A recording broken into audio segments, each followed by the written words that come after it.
Hey guys, Zachary Kepes here out of Scottsdale, Arizona. I've been asked all the time to review and underwrite deals for a lot of my students, a lot of my mentees, and other investors in town. I've been buying single-family distressed assets, townhomes, condos, and land development deals here in Arizona since 2002. I've done thousands of deals. I own a couple hundred homes in my portfolio. So I'm here to review Graham Stephans' new deal. Love to see exactly what he did, and I'll give you my advice and insights into this opportunity. So without further ado, let's check this out. I'm very proud to say that this property right here was free.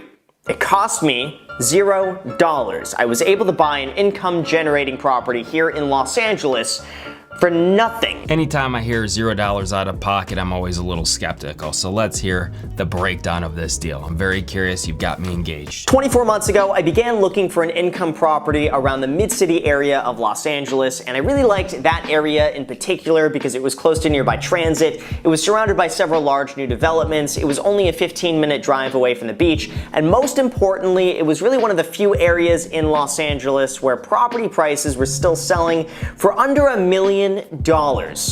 Welcome to LA. So right off the bat, I already like his perception in terms of location. Real estate always about location and affordability. So right off the bat, he's obviously right on, spot on in terms of, you know, targeting a specific area, what I call his buy box. And anytime someone talks about a buy box, you want to be specific. I want to buy a certain home at a certain price point with certain, you know, amenities. So right out of the gate, I like the specifics of it and his target market. When you're going fishing, you know, obviously you're going to use different lures for different kinds of fish. Here he says, I want to pull in a salmon or a tuna, and I want to spend X amount of time, whatnot, trying to get those fish. So right out of the gate, he's spot on. Let's see what's going on. So after 6 months of searching and writing offers and getting outbid and otherwise not finding a single opportunity, the perfect place came up. It was a 1920s Spanish duplex, plenty of original charm. It absolutely needed to be fixed up, but it wasn't horrible either. It just needed some TLC. And the price? Listed for $585,000. The second I saw the new listing notification pop up on my phone, I immediately got in my car to drive over. I called the real estate agent on the way. I told her I was stopping by. I got the lockbox code and I arrived at the property just 30 minutes later. So just like Graham, what I'm called is vertically integrated. I'm glad that he carries his license so he can get immediate access. He doesn't have to go through some third party, so he can control his own destiny. He's the captain of his own ship. I utilize that same mindset in terms of, hey, I want to build a rapport with that agent. I want to get in there myself. I'm not going to rely on third parties to give me data. I want to look at it when you're spending significant money here, in this case, roughly $585,000. You want to get out of your comfort zone, get out of your house and go look at it. I never rely on virtual tours or pictures or anything else. I want to see it, feel it, and touch it. That's why I love the tangibility of real estate. Now here's a quick real estate lesson for everyone.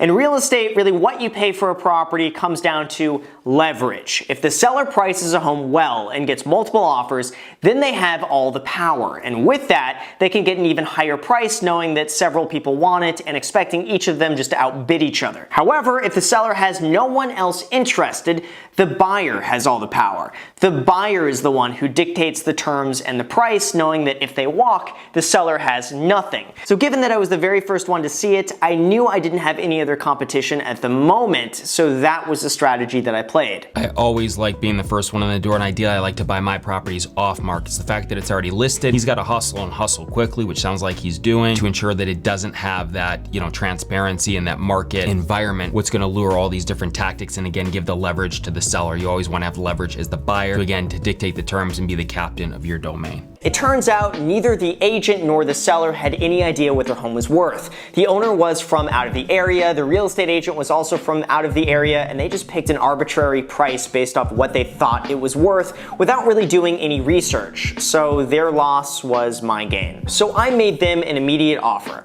I'll pay full price, guaranteed to close under the condition that the owner accept it immediately.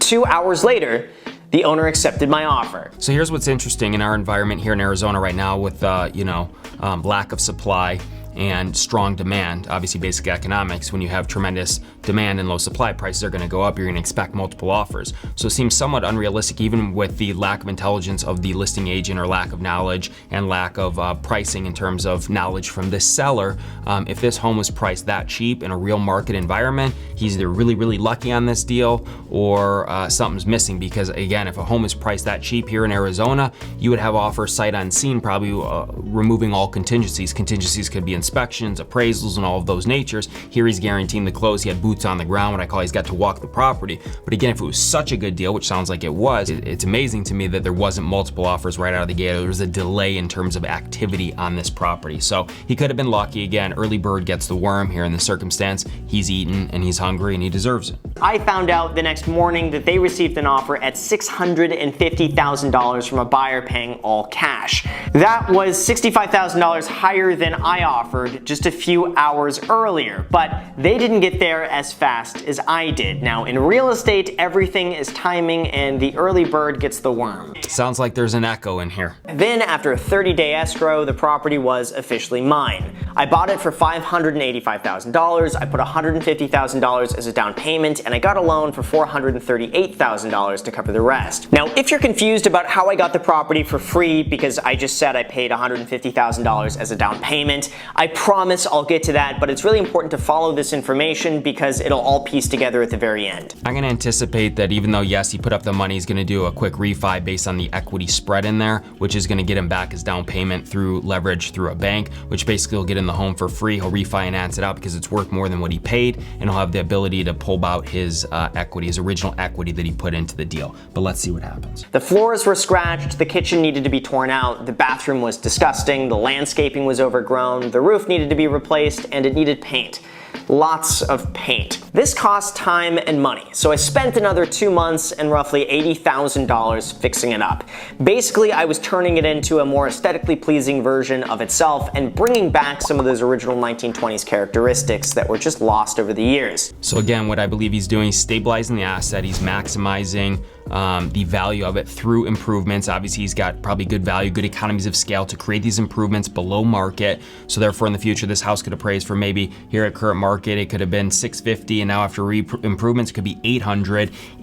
Call it 80 or 85% LTV or refi at that. He's going to be able to pull not only his original down payment out, but also his improvements, and a bank will give him a loan, which effectively will get him in this deal for zero. That's a classic burst strategy move, and let's see if he executes accordingly. This meant that when I was finished, I had invested a total of 2 months worth of time and about $230,000 into a property, which I claim I now have for free. Now, this is where the magic of real estate happens. No longer did I have a rundown, dilapidated property in need of TLC. I had a remodeled 1920s Spanish entertainer's dream home with charming original hardwood floors and a gourmet chef's kitchen. You can tell I'm a real estate agent. I like the hype of a gourmet kitchen. That's a Home Depot special, but let's not embellish it too much. It's still a nice remodel. Again, that standard would be a $300,000 or $400,000 kitchen here in Arizona, not an $800,000 or $900,000. But again, certainly much better than what it was. So nicely done. But anyway, most importantly, that meant this property was worth more than what I had originally paid for it. So I went to the bank and I told them I wanted to do what's called a refinance. This is when the bank will give you a new loan based off the current value of the property, not the price that you paid for it. And the market value was very favorable to me. An appraiser determined the value of my property for a remodeled 1920s Spanish duplex was now $780,000 just shortly after I bought it. Now, this is a big deal because number one, I bought the property for $585,000. I spent $80,000 fixing it up. My total cost was $665,000. Subtract that from the new value of $780,000, and that gives us $115,000 worth of profit. A lot of times people call that profit. That's what we call gross equity in the deal, or equity. But at the end of the day, we care about net equity. He's not going to make $115,000 if he sold, or on a disposition exit strategy if he sold it, because he's going to pay commissions, he had carrying costs, and probably other intervening variables. I always like to be transparent when you talk about profit or equity. It's got to be a net number. Here's a gross equity number. So again, maybe he makes $85,000 on the deal, which in my standards, I always like to make 10% of my money, which in this circumstance, I look at based on out-of-pocket expenses, the cost of the acquisition, plus the rehab, and then you want to make 10%. That's my kind of litmus test, and this deal meets that mark. So it's a good deal regardless of what transpires with his refi. Let's see what happens. So given the new higher value, the bank is able to give me a mortgage of up to $585,000 and then give me back $145,000 in cash. Now, if that doesn't make any sense, here's how it works. The current mortgage is $438,000. The bank's new loan is $585,000. The new loan pays off the old loan, and that leaves us with $145,000 left over after paying some transaction fees. So where does that $145,000 go? Well, since there's no more loan on the property, it just goes to me. This means I was originally $230,000 out of pocket to buy and remodel this property, but then I got $145,000 back, meaning that at this point, my only out-of-pocket cost to own a property here in Los Angeles is $85,000. Now my question is, during this duration of appreciation, did he live in this property? Was this a primary home, or did he rent this out? And if he rented, I'd like to know what kind of cash flow he received, what is that market rent for that asset, and if not, obviously he lived in it, and obviously can write off that interest that he was paying out. So I'm curious to see if he explains too, whether he was physically living in this asset or it was a investment property. That will affect his rates on this refi. Well, so far my property predictions from 2017 when I bought the place have been correct. The new developments that were under construction 2 years ago have now been finished and have attracted new talent and new business into the area. The new tax reform that went into effect in 2018 also made owning real estate valued more than $1 million just slightly less desirable from a tax perspective. So more and more people wanted to buy anything they could under $1 million, and that happened to be right in the area that I bought. I told you, you could read the writing on the wall. There was saying $1 million, here it comes, and then he's gonna get all his money out. Well played. One thing that he didn't explain, which I do like in this scenario, is the fact that now he's owned it for over a year. He didn't talk about long-term capital gains versus short-term capital gains. So if this was an investment property, that would be a huge differential as well. So if he was gonna clear that $280,000, or let's call it after transaction fees and whatnot, maybe he nets $240 or $230. Obviously you got commissions and closing costs, title fees, etc. So $230 at 40%, he'd pay $100,000 if he sold that within the first year. A ballpark figure, depends on his taxable gains, etc., and where he qualifies. Conversely, because he's held this asset now for over a year, which he explained, obviously he's only gonna have to pay ballpark 20% on that. That's a huge saving. So a lot of times you have to factor in the taxable consequences and align that with your business strategy. So let's see if he talks about any of the tax savings as well. That was everything I invested in this property, so now it's basically free real estate. Now yes, I know people are going to get triggered, and I'm sure some people will say, but it's not free, Graham, because you had to spend $230,000 to do this. That's not free. Now yes, this is true, but first of all, this isn't exactly rocket science either, and many of you could do something similar and buy a property to get all of your investment back with substantially less money than I have invested. You don't need $230,000 to do this, and I know many people who put down substantially less money to have very similar results. Secondly, in real estate, the only number you really care about is the net return. That's it. If you invest $20 into a property for 1 year, and then you get all of your $20 back, but now you still own the property, that's what's important to focus on, not the cost of the original $20. That is how any successful real estate investor thinks. Boom, I'm glad that he mentioned that. We don't care about gross returns, we care about net returns. You see all these times these guys waving checks and HUD statements, and I got this money back. Yeah, a lot of that money that they're showing on this HUD statement could be the money that they got from their original down payment, and that's not their profit. Let's be clear, that's their original equity they put in the deal, and that has nothing to do with, but we want to talk about net, which is the bottom line profit on that deal before taxes. And yes, I know if people didn't get triggered from the first example, they'll say something like, yes, but you have to pay it all back. That's not real money because that's a loan. You're taking a loan. And yes, while you do need to pay that back, you're pretty much borrowing money from yourself. You're just becoming your own lender and lending yourself money to go and spend. So you're paying yourself back. In real estate, your ideal situation is that you can control 100% of an income generating asset by having as little of your own money invested in it as possible. This really gives you the opportunity to invest your money in other higher generating opportunities than keeping your money tied up in an asset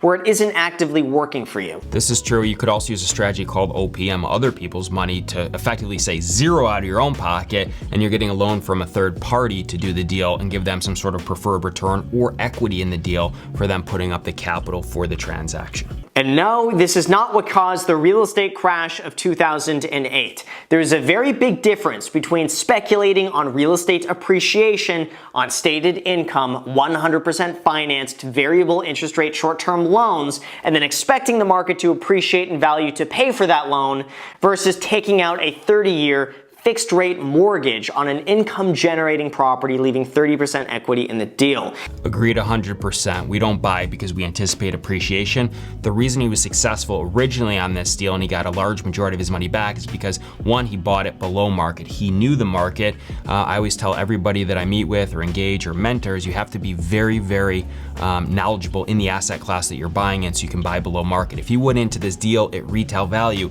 he wouldn't have the ability to BRRRR or refinance this deal out. So it's critical to always buy with equity in these types of deals. That will help your ability to refi out. Even if the market was stagnant, you're still creating equity by being diligent about the improvements you're making in these assets. So well stated. Again, I don't buy on appreciation. I buy and I assume a stagnant marketplace with no appreciation. So I'm glad that he mentioned that. If people don't understand that, then I give up. I quit. There's no other way that I can say that. I quit too. That's a great point because again, you want to set yourself up for success. Just because you got some teaser rate at 2.5% or 3% right now, and then you're going to jeopardize it with the volatility of market or interest rate fluctuations, why not, if you know that thing's going to cash flow like a mother, you have good equity in it right now, set yourself up for success. Maybe take a little bit higher rate, but lock it in for the 30 years. So I agree 100%. Who cares about 2 years? If you know you're going to retain that deal in your portfolio, set yourself up for success, lock in that 30. You can always pay it down earlier on a 15-year AM, and if you get into some financial crisis for some reason, or you need,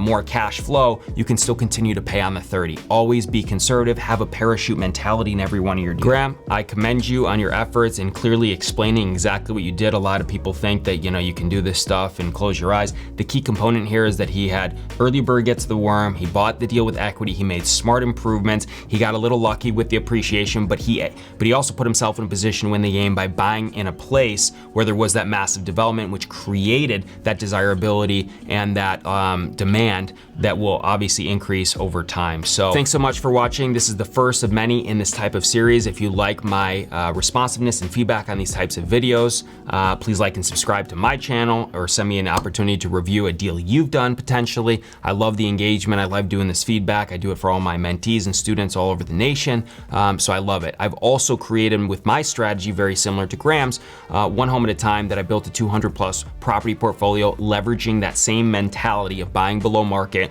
stabilizing the assets, having these deals appreciate, which they have over time, and being diligent on those repairs. I'd use a strategy called cross collateralization. That's like exactly what he did, this burst strategy or refinance strategy on steroids. So I've done this and I pledge 20, 30, 40, 50 in my most recent deal, about 92 homes of my portfolio to the bank to refi, which gives me a line of credit to go out and then grow and scale my business. Additionally, one home at a time, leveraging those lines of credit. So if you want to learn more about that, reach out to me. Please like, subscribe. I look forward to reviewing many, many more videos, looking at other people's strategies, different properties across the nation.